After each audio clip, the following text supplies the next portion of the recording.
భారత్ అలాగే న్యూజిలాండ్ జట్ల మధ్య జరిగిన మ్యాచ్‌లో గనుక చూసినట్టయితే, విరాట్ కోహ్లీ అద్భుతమైన పోరాటం అందరిని కూడా ఆశ్చర్యపరిచింది. నిజం చెప్పాలంటే ఆనందపరిచింది కూడా. నిజానికి క్రికెట్ అభిమానులు ఎవరున్నా సరే, రోహిత్ కానీ, కోహ్లీ కానీ, ఏ ఆటగాడైనా సరే ఒక సెంచరీ కొట్టాడు, ఒక హాఫ్ సెంచరీ కొట్టాడంటే ఖచ్చితంగా వాళ్ళ గేమ్‌ని ఎంజాయ్ చేస్తారు. ఇంకా వాళ్ళ ప్రత్యర్థి జట్టయితే వాళ్ళకి పాపం చాలా బాధగా అనిపిస్తుంది గానీ, జనరల్‌గా అయితే అలాగే జరుగుతుంది. అయితే ఇక నిన్న విరాట్ కోహ్లీ అద్భుతమైన పోరాటం భారత జట్టును గెలిపించలేకపోయింది. దాదాపుగా కొన్ని సంవత్సరాల తర్వాత అంటే దాదాపు 30 సంవత్సరాల తర్వాత మొదటిసారి భారత గడ్డపైన న్యూజిలాండ్ జట్టు వన్ డే సిరీస్ గెలవడం నిజంగా అద్భుతం అనే చెప్పాలి. ఈ క్రమంలో ఒక వింత సంఘటన చోటు చేసుకుంది. దాంతో పాటుగా డారెన్ మిషెల్ విరాట్ కోహ్లీ గురించి ఏం చెప్పాడు? తన విషయంలో ఎంత గొప్ప మనసు చాటుకున్నాడనేది మనం ఇప్పుడు తెలుసుకుందాం. నిజానికి విషయంలోకొచ్చినట్టయితే, ఈ డారియల్ మిషర్ భారత్‌తో జరిగిన 3 వన్‌డేల సీరీస్‌లో వరుసగా 84, 131, 137 పరుగులతో అదరగొట్టేసాడు. అసలు నిజం చెప్పాలంటే భారత్ పిచ్చెస్‌ని అవపోసన పట్టేసాడనమాట.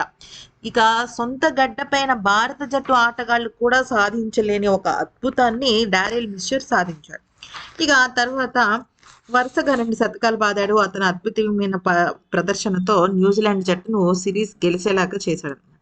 ఇక గెలిచిన తర్వాత అంటే న్యూజిలాండ్ విజయంలో కీలక పాత్ర పోషించిన డారియల్ మిషర్ గనుక చూసినట్టయితే తనకి ఈ ప్లేయర్ ఆఫ్ ది టోర్నమెంట్‌తో పాటు ప్లేయర్ ఆఫ్ ది మ్యాచ్ అవార్డ్‌ని కూడా లభించింది. ఈ సందర్భంగా మాట్లాడిన డారియల్ మిషర్ విల్ యంగ్, గ్లెన్ ఫిలిప్స్‌లతో నమోదు చేసిన భాగస్వామ్యాలు ఆఖరి మ్యాచ్‌లో తమ జట్టు విజయానికి చాలా ఉపయోగపడ్డాయని చెప్పాడు.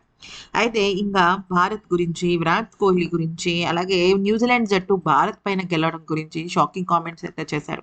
మరి తనకు దాని గురించి ఏం చెప్పాడో తెలుసుకునే ముందు ఫ్రెండ్స్ ఒక్కసారి ఈ వీడియోనైతే లైక్ చేయండి ఫ్రెండ్స్. అలాగే మా ఛానల్‌ని దయచేసి సబ్స్క్రైబ్ చేసుకున్నట్టయితే మేము ఏ వీడియో పెట్టినప్పటికీ కూడా మీకు అప్డేట్స్ అయితే దక్కుతాయి.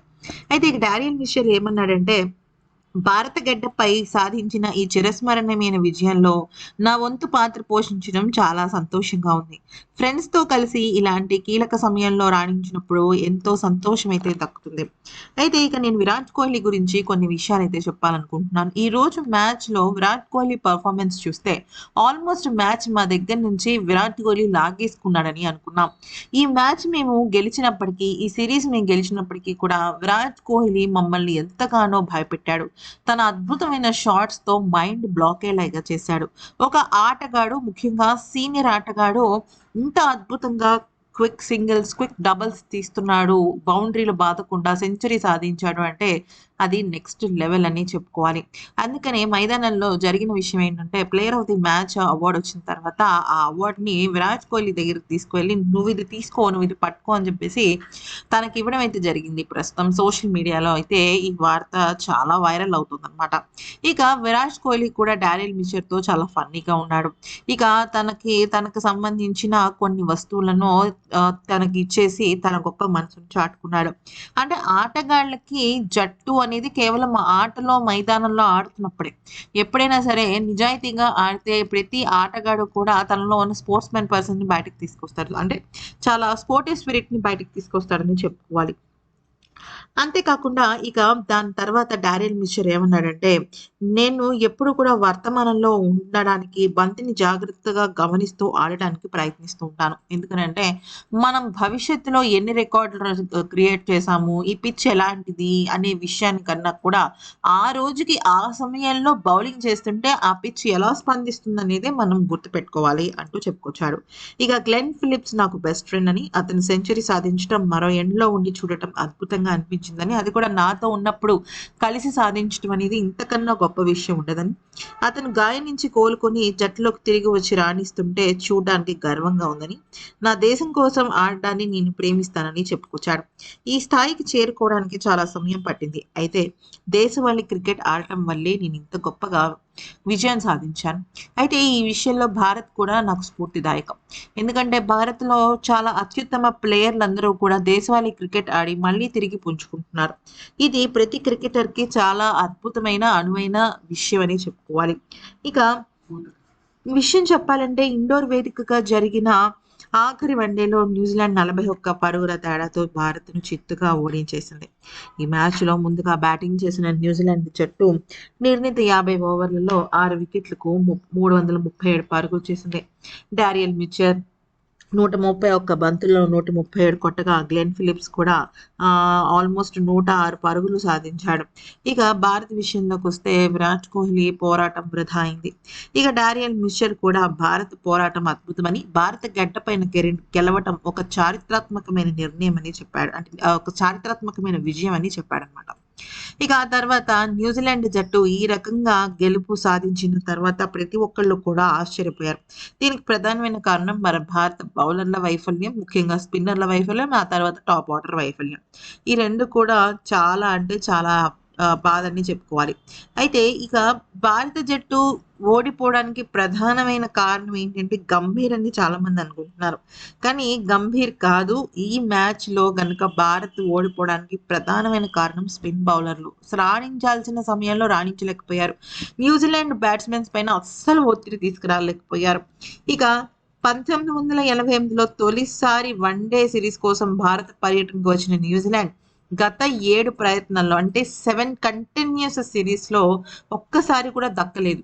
మళ్ళీ ఆఫ్టర్ ఇన్ని ఇయర్స్ తర్వాత అంటే దాదాపుగా 37 సంవత్సరాల తర్వాత 2006లోనే ఇది జరిగిందనమాట. ఓకే. దాంతో టీమిండియా హెడ్ కోచ్ పైన చాలామంది నెగెటివ్ కామెంట్స్ ఇస్తున్నారు కానీ, అంటే గంభీర్ ఆలోచనల వల్లే ఈ రకమైన నిర్ణయాలు జరుగుతున్నాయి అంటూ కామెంట్స్ చేయడం జరిగిందనమాట. కాకపోతే ఇక్కడ గమనించాల్సింది ఏంటంటే, టీమిండియా ఓటమికి గంభీర్ ఒక్కడే కారణం కాదు. బౌలింగ్ వైఫల్యం అంటూ క్రికెట్ విశ్లేషకులు అభిప్రాయపడుతున్నారు. ముఖ్యంగా భారత స్పిన్నర్లు కుల్దీప్, జడేజా వైఫల్యం భారత జట్టును కొంప ముంచిందని, అస్సలు న్యూజిలాండ్ జట్టు ఆటగాళ్లపైన ప్రభావం చూపించలేకపోయారు అంటూ చాలా అంటే చాలా కామెంట్స్ చేస్తున్నారనమాట. ఎందుకనంటే బ్యాట్స్‌మెన్స్ కూడా అంటే కేఎల్ రాహుల్, శ్రేయస్ అయ్యర్ వీళ్ళిద్దరి మీద చాలా హోప్స్ ఉన్నాయి. ఎందుకంటే రోహిత్ శర్మ ఓపెనర్‌గా వచ్చి ఒక 26 పరుగులు చేశాడు. గిల్ కూడా పర్వాలేదు ఓకే 26 పరుగులు చేశాడు. కానీ మరీ సింగిల్ డిజిట్‌తోనే వెనుతిరగటం కేఎల్ రాహుల్ కానీ, లేకపోతే శ్రేయస్ అయ్యర్ కానీ ఎక్కువగా ఈ మ్యాచ్ ఓడిపోవడానికి ప్రధానమైన కారకులయ్యారు. అయితే ఇక 8వ నంబర్‌లో వచ్చిన హర్షిత్ రాణా బ్యాటింగ్‌లోనూ, బౌలింగ్‌లోనూ రెండిట్లోనూ కూడా బాగా రాణించారు.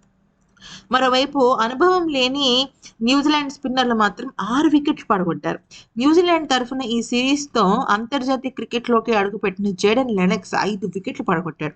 అంటే దీన్ని బట్టి మనకు అర్థమవుతున్న విషయం ఏంటంటే, అసలు ముందుగా ప్రీ క్లోజర్ అంటే ప్రీ మైండ్‌తో మనం ఈ ఈ బ్యాటింగ్, ఈ బౌలింగ్, ఈ పిచ్ అని అనుకోకుండా చక్కగా నీట్‌గా అక్కడున్న ఆటగాడి ప్రదర్శన ఏంటి? అతని వీక్‌నెస్‌లేంటి? అసలు బలహీనతలేంటి? అని అంచనా వేసి మాత్రమే ఆ బౌలర్ రాణించడం చాలా గొప్ప విషయం.